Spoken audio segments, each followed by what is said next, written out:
Thank you very much as we celebrate.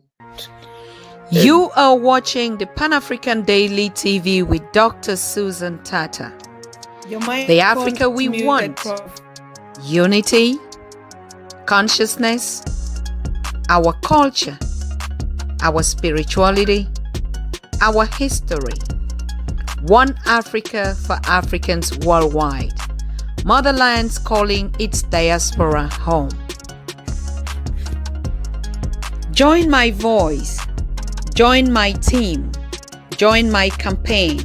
Campaign 21 hashtag 1 million subscribers on the Pan-African Daily TV YouTube.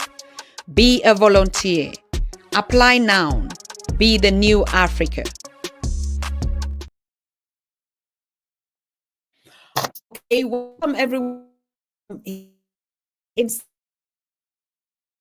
who actually has dedicated time to come and give us a happy Africa Day 2025 message.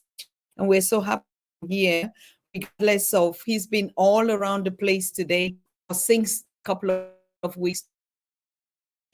So a few here, and we just need a short, happy Africa, Professor.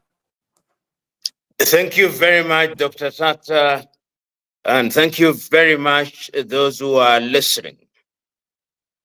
Those of you who are listening will remember that 62 years ago today, in Addis Ababa, Ethiopia, 32 heads of states and governments in the continent of Africa whose countries had regained independence from the colonizers, the British, the French, the Italians, the Spaniards, the Dutch, and many other colonizers agreed that this 25th day of May every year should be celebrated as Africa Day. But we must always remember that on that day, Ghana's Kwame Nkrumah had urged the African leaders present that Africa needed to unite. He spoke so very passionately, very eloquently, reminding his comrades in arms that they needed to leave Addis Ababa, Ethiopia, with one government, with one army, with one foreign policy, and subsequently with one currency. They did not listen to him. And what was then formed was the Organization of African Unity, a loose organization, giving meaning to the saying that half a loaf is better than none. And indeed, the OAU, as it was abbreviated, did make its contribution. It made its contribution by ensuring that a number of African countries that had not regained their independence, with the Liberation Office being set in Dar es Salaam in the United Republic of Tanzania under the patronage of the late Mwalimu Julius Kambarage Nyerere. You will remember that courtesy of the frontline movement, the countries in Southern Africa that were then under colonial tutelage, namely Rhodesia, later to become Zimbabwe, regained their independence, as did Mozambique under Samora Moises Machel, as did Namibia under Sam Nujoma, as did Angola under Agostinho Neto, and as did later South Africa under Nelson Rolihlahla Mandela. But the OAU was not the fulfillment of the African dream about unity. So as we celebrate Africa Day today, we must remind ourselves that there is unfinished business. As I talk to you today, there are many conflicts that stand in the way of African unity. As I speak to you today, there is conflict in the Sudan. Our kith and kin are dying and are getting displaced. As I speak to you today, there is no peace in southern Cameroon. As I speak to you today, there is unease in South Sudan. As I speak to you today, there is unease in Central African Republic. There is unease in the Sahel, in the northern parts of Burkina Faso, of Niger, of Chad, of Guinea, and indeed, even in Somalia, and even in parts of Ethiopia, there is unease. So that even as we talk about unity, we must remind ourselves that the neo-colonial project is alive and well. The OAU ran its course, and students of history will remember that in 1999, under the patronage of the late Muammar al-Gaddafi, African leaders assembled in Sirte in Libya, and they said that the OAU had to be transformed. The journey began in earnest 2000, 2001. The treaty was signed, and in the year 2002, in Durban, in South Africa, the African Union replaced the Organization of African Union, the AU. But even before that, Africans had recognized that we have to take charge of our affairs, that we would not progress as long as we were hamstrung by the boundaries that we had inherited from the European colonizers, which boundaries were arbitrarily drawn in Berlin between 1884 and 1885. So we created the African Union. So we promised ourselves that it was going to be different. So we said that we would seek unity. So we said that we would not allow the neo-colonial project to thrive. So we said that we would move using the regional economic communities, that we would use SADC, that we would use the East African Community, that we would use ECOWAS, that we would use the Maghreb, that we would use Central Africa, and even other regional organizations such as COMESA and IGAD, and use them as the building stones to ensure that Africa was united in her economic pursuits, that Africa was united in her pursuit of agriculture, in our pursuit of education, in pursuit of the things that affect her, such as health. So we went to Lagos in 1980 and had the Lagos Plan of Action. We said that we would free our airspaces under the Yamoussoukro Agreement.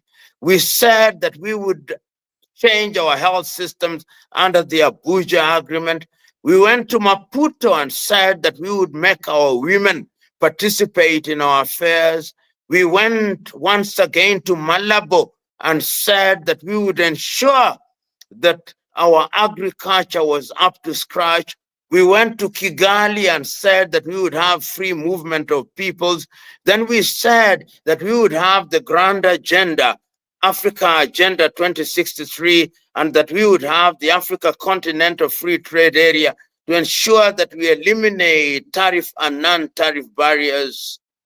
But brothers and sisters, As I speak to you now, the gulf between rhetoric and action in Africa continues to widen. And our duty today is to remind ourselves, as our founding fathers reminded us, that our safety lies in our unity.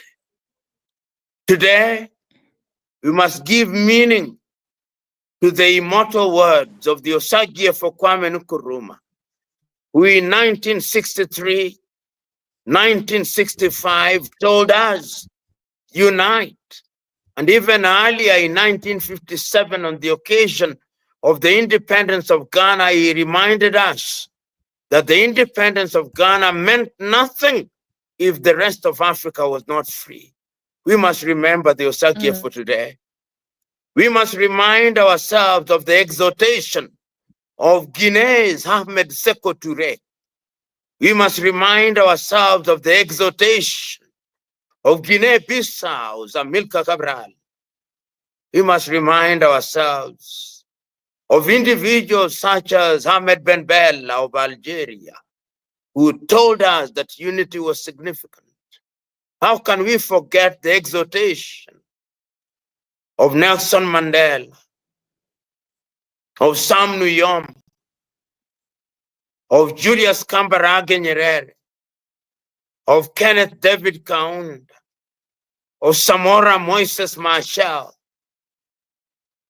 of Gamal Abdel Nasser, of Haile Selassie of Ethiopia, David Dacko, and much later, whether you like them or not, Yoweri Kaguta Museveni of Uganda, Paul Kagame of Rwanda, Thomas Noel Isidore Sankara of Burkina Faso, and many others. Winnie Madikizela Mandela, Robert Mangaliso Sobukwe, and the younger ones and other voices outside of politics. Julius Selo Malema, Chris Hani, Tirongo Potts, and many others. My friend Arikana Chihombori Kwao, and lately Ibrahim Traore. We say this because today is the day when we remind ourselves that Africa can no longer afford the luxury of doing things that will not catapult her into the orbit of participating with the rest of the world. Today we talk about the fourth and fifth industrial revolution. We talk about artificial intelligence. But are we participating in it? Today we are reminding ourselves that Pan-Africanism is not about romanticization. It's not about telling us that black is beauty, as John Henry Clark said. Black beauty without black power means nothing. Today, we must remember those immortal words of Cheikh Anta Diop of Senegal, and of course, of Leopold Sedar Senghor, that Africa must reclaim her place in culture. We must remember our Africans outside of the political arena and give meaning to the writings of Chinua Achebe, Flora Nwapa, to the writings of Ngugi wa Thiong'o, who tells us to decolonize our minds. We must also remember the words of much more recent writers like Chimamanda Ngozi Adichie. And it's our duty to remind ourselves that when we commemorate African Day, we are reminding ourselves that we are punching below our weight. The time is now for us to wake up. Wake up to ensure that we can feed ourselves. We can no longer afford the luxury of importing rice and chicken from other civilizations. To remind ourselves that we must take charge of our minerals, uranium, coltan, cobalt, copper. To remind ourselves that we must have our own communication systems. To remind ourselves that we must have our media so that the work that is being done by our emerging African broadcasters such as Dr. Tata has meaning through Pan-African initiatives. We must remind ourselves that we must make our own fertilizer, that we must have our own hospitals, that we must have our own airlines, that we must make things for ourselves. So today, 62 years after our leaders met in Addis Ababa, it is not a jamboree. It is a day for reflection. It is a day for asking ourselves difficult and uncomfortable questions. Why is it that this evening I'm not addressing you in Kiswahili, which should be the lingua franca of the continent of Africa? Why is it that the mother continent is still referred to in European linguistic terms as Francophone and Lusophone and Anglophone and Sinophone and Arabophone? Why? Why is it that the mother continent still concludes 90% of our transactions in the American dollar? Why can we not have our own currency? Why can I not drive from Cape Town to Cairo without visa? Why can I not drive from Dakar in Senegal to Djibouti without visa? But yet, I cannot afford, and you and me cannot afford the luxury of sorrow and lamentation. So as we celebrate 62 years since the African Day, permit me to use the crystal ball. What do I see?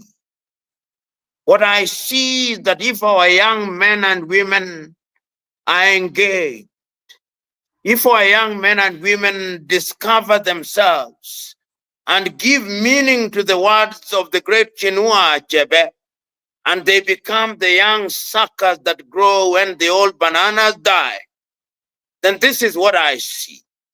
I see our young men and women being liberated from being addicted to things European.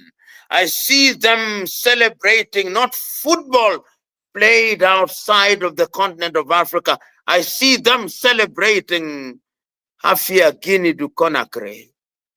I see them celebrating Abiola Babes from Nigeria, St. George's from Ethiopia, Sundowners from South Africa. I see them embracing things that are African.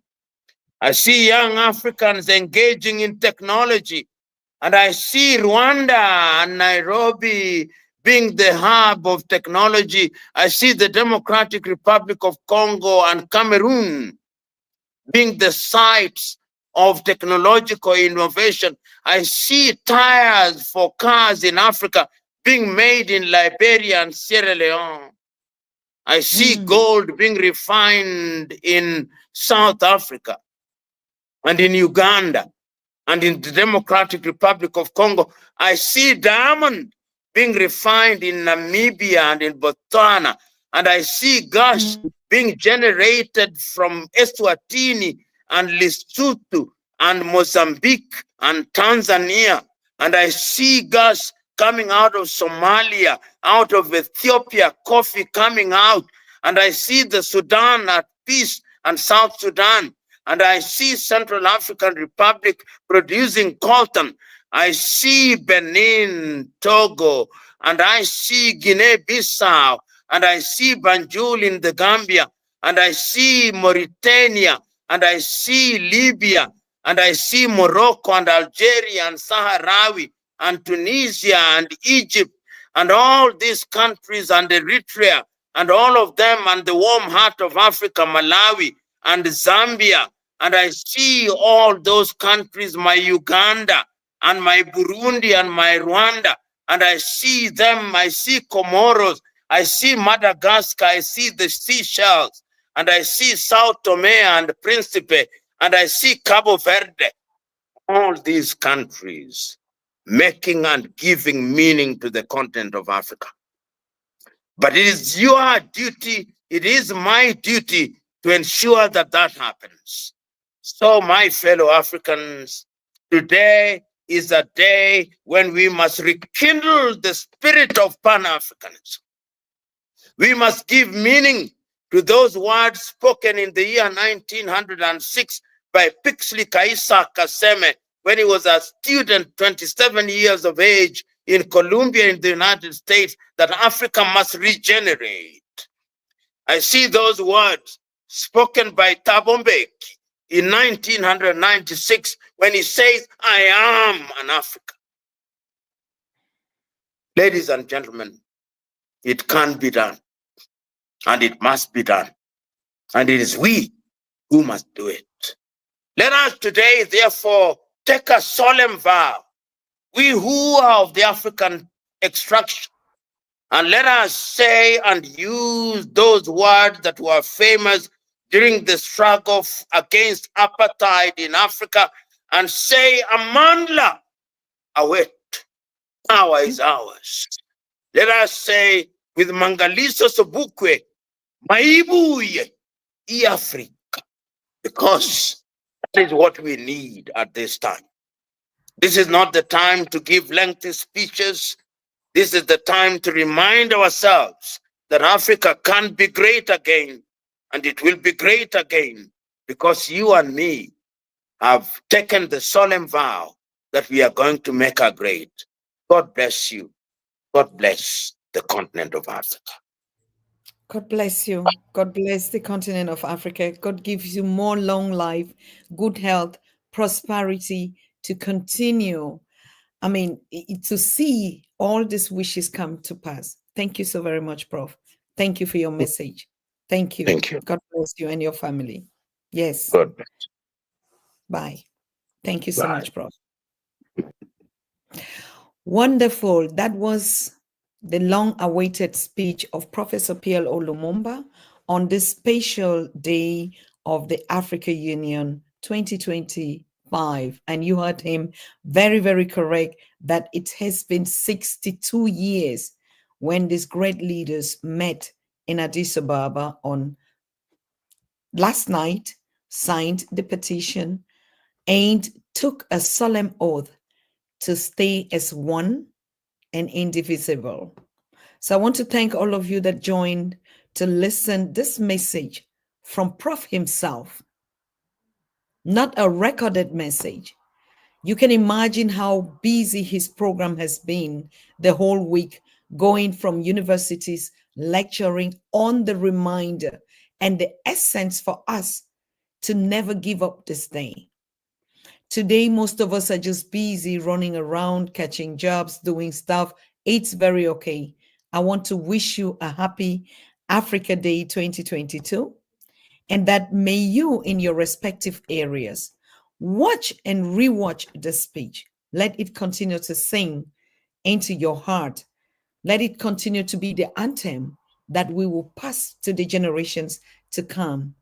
And whatever you as an African seek in your life, in your family, in your personal visions for the Africa we want, may it come to pass as you remember this day, as you remember this message, as you remember the words and the solid plea, the solemn plea of our founding fathers of the organization of the Africa Union, which is called the Africa Union. So I bless all of you right here. I'm very sorry, we're not going to play the anthem because it's not loading. Even some other, I did a whole summary of Africa Day 2025, but it unfortunately, you can see even our internet has been tripping for whatever reason.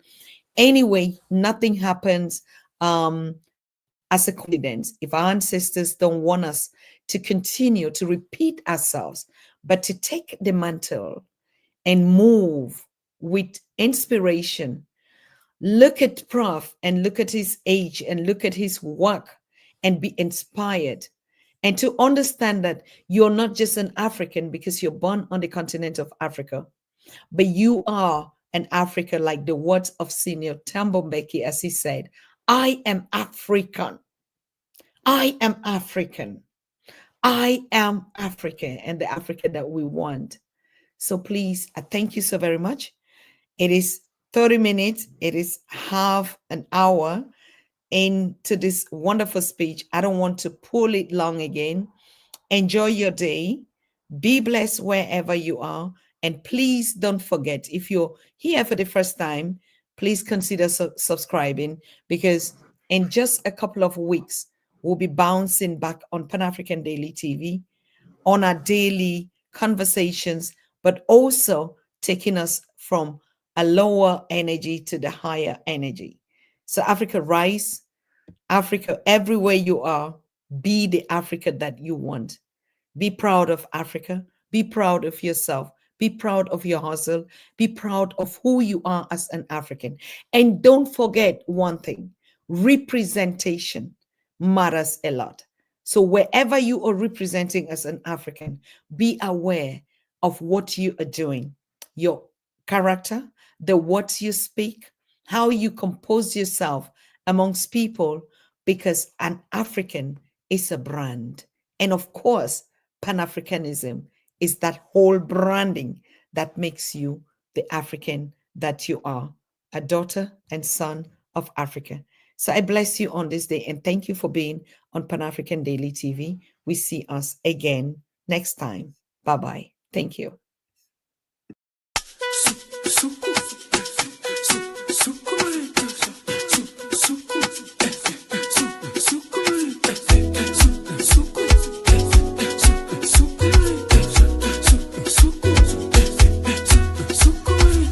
From Cameroon to the world, yeah, we are gathered as one people, spreading the love for motherland, yeah, as we hail Mama Africa. We left home to feed home, we don't suffer, now we celebrating, we left home to feed home. We celebrating 25th anniversary, no. Africa, Africa.